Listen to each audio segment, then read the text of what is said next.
नमस्कार मित्रों, हमारी सीरीज चल रही है एपिसोड नंबर 14 की, जिसमें हम बात कर रहे हैं भृगु संहिता की। भृगु संहिता के अंतर्गत आज हम बात करने जा रहे हैं मीन लग्न के द्वितीय भाव में यदि सूर्य स्थित हो तो उसके क्या फलादेश होंगे। प्रथम भाव में 12 नंबर का मतलब होता है मीन लग्न। मीन लग्न में सूर्य छठे भाव का स्वामी होता है।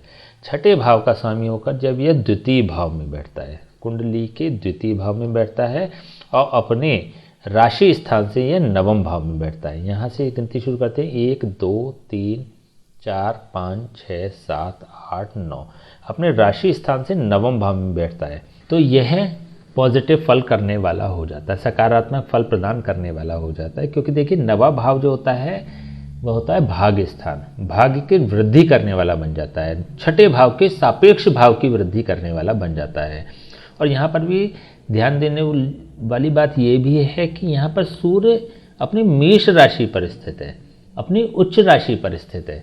तो ऐसी स्थिति में सूर्य के प्रभाव और भी बढ़ जाएंगे, तो बहुत अच्छी पोजीशन बन जाती है ये। छठे भाव के सापेक्ष भी अगर देखें तो रोग, ऋण और शत्रुओं के माध्यम से विजय प्राप्त करने वाले ऐसे लोग हो जाते हैं। रोग, ऋण और शत्रु, ब्याज पे पैसा भी दे सकते हैं, ऐसा भी संभावना है। ब्याज के पैसे से ये ग्रोथ करें, ऐसी भी संभावना है। रोग से संबंधित किसी प्रोफेशनल फील्ड में, जैसे कि मेडिकल फील्ड में अच्छा कार्य करें, ऐसी भी पूर्ण संभावना है। तो रोग, ऋण और शत्रु जैसी विषयों पर या उससे संबंधित जो कंटेंट्स होते हैं, या फिर छठे भाव से संबंधित अन्य भी कंटेंट जो हम पहले बात कर चुके हैं। हमने छठे भाव पे एक अलग से वीडियो बनाया था, अगर आपको वो वीडियो देखना है तो आप हमारी प्लेलिस्ट में जाके उस वीडियो को अलग से देख सकते हैं, जिसमें हमने छठे भाव से संबंधित बहुत सारी कंटेंट्स की बात करी थी।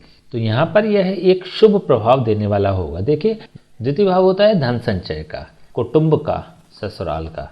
तीनों ही क्षेत्रों में यह एक अच्छे स्ट्रेंथ में संचय नजर आता है, एक अच्छे अमाउंट में संचय नजर आता है पैसे का। इनका कुटुंब जो होगा, परिवार जो होगा, वो एक रेपुटेटेड फैमिली होगी, एक अच्छा परिवार होगा, एक अच्छे समृद्ध लोग होंगे उसके अंदर परिवार के। और अगर ससुराल की बात करें तो इनकी ससुराल भी जो होती है वो समृद्ध होती है, पावरफुल होती है, या फिर बहुत प्रभावशाली व्यक्तित्व होते हैं उनके ससुराल पक्ष में। तो तीनों ही दृष्टियों से ये एक पॉजिटिव स्थिति दिखाई दे रही है। लेकिन देखिए, एक नियम और भी है कि सूर्य जिस भाव में बैठता है उसकी हानि करने वाला होता है। तो थोड़ी तो हानि करेगा, हालांकि ये उच्च राशि पर है। कुछ हानि से मतलब क्या होता है कि व्यक्ति का धन संचय, धन एक्सपेंसेस के मामले में ये लोग खुले हाथ के होते हैं, एक अच्छा अमाउंट धन खर्च करने में इंटरेस्टेड रहते हैं। दूसरा, कुटुंब बड़ा होगा, प्रभावशाली लोग हैं, लेकिन इनकी बहुत ज़्यादा अपने कुटुंब से म्यूचुअल अंडरस्टैंडिंग बहुत अच्छी नहीं होगी। ससुराल में इनकी म्यूचुअल अंडरस्टैंडिंग बहुत अच्छी नहीं होगी। तो द्वितीय भाव से संबंधित ये कुछ नेगेटिविटी भी प्रदान करने वाला होता है। दूसरे भाव से इसकी सीधी दृष्टि 8वें भाव पर है, अष्टम भाव पर है। अष्टम भाव होता है एक्सीडेंट का, अचानक होने वाली घटनाओं का, अचानक होने वाले लाभों का। सूर्य की अपने मित्र की राशि में बैठ के, अपने उच्च की राशि में बैठकर जब अष्टम भाव पर पोषण करने वाली दृष्टि पड़ती है, लेकिन यहाँ पर इसकी नीच राशि है, इसकी पोषण करने वाली दृष्टि जब ये नीच भाव को देता है तो व्यक्ति का एक्सीडेंट कराने वाला बन जाता है। मतलब नेगेटिव अष्टम भाव से संबंधित जो भी कंटेंट्स होंगे उसकी वृद्धि करने वाला बन जाएगा।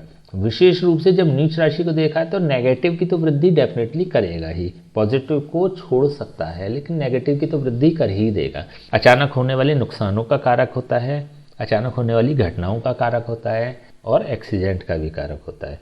तो सभी से संबंधित इनको नेगेटिव फल मिलते हैं। देखिए, जब हमने अष्टम भाव की बात करी थी, जब हम पिछले एपिसोड में बात करी थी, 1 घंटे से ऊपर का एपिसोड हमने अष्टम भाव पर दिया था, जिसमें बहुत विस्तार से चर्चा करी थी। तो बहुत सारे अन्य भी कंटेंट्स हैं अष्टम भाव के समझने के लिए। अभी हम 1-2 चीज़ों को लेके चलते हैं, 1-2 कंटेंट्स को ही लेकर चलते हैं, जिससे कि विषय स्पष्ट हो जाए। सूर्य होता है नवम भाव का कारक, दशम भाव का कारक और लग्न भाव का कारक। नवम भाव के सापेक्ष यह सूर्य छठे भाव पर स्थित है। तो इट मीन्स कि नवें भाव के सापेक्ष यह बहुत अच्छी स्थिति नहीं है। व्यक्ति को भाग्य का साथ नहीं मिलता, व्यक्ति को मेहनत परिश्रम बहुत करना पड़ता है। देखिए, द्वितीय भाव का सूर्य ये दिखाता है कि व्यक्ति को मेहनत परिश्रम करना पड़ेगा, क्योंकि यहाँ पे द्वितीय भाव में बैठ के द्वितीय भाव की हानि भी करता है, सेविंग को ख़त्म भी करता है, सेविंग को खर्च भी करता है। यहाँ पे रोग की दृष्टि से भी अगर देखें तो भी महिलाओं की बाईं आंख, पुरुषों की दाईं आंख में रोग होने की या प्रॉब्लम होने की पूरी संभावना है। माइग्रेन से संबंधित भी ये रोग दे सकता है। तो क्योंकि बहुत पावरफुल जब हो जाता है ना, तो ये थोड़ी सी नेगेटिव इफेक्ट्स को भी ले लेता है, कंज्यूम्ड कर लेता है, नेगेटिव इफेक्ट्स को भी कंसीडर कर लेता है। तो ऐसी स्थिति में नवम भाव के सापेक्ष भी ये जो सूर्य छठे भाव पे, अपने से छठे भाव पे होना, नवम भाव से छठे भाव पे होना बहुत अच्छी स्थिति नहीं होती। तो व्यक्ति थोड़ा सा संघर्ष करता ही है। दशम भाव के सापेक्ष देखें तो ये कर्म क्षेत्र का है, व्यक्ति को एक अच्छी उम्र में सेटल्ड करा देने वाला होगा, लेकिन अपनी मेहनत पर, मेहनत बहुत करनी पड़ेगी व्यक्ति को। मेहनत करने के बाद एक अच्छी पोजीशन देता है, अच्छा डेग्नेशन देता है, एक अच्छी स्थिति में व्यक्ति को पहुंचा देता है। लेकिन भाग्य का थोड़ी सी हानि दिखाई देती है इसमें।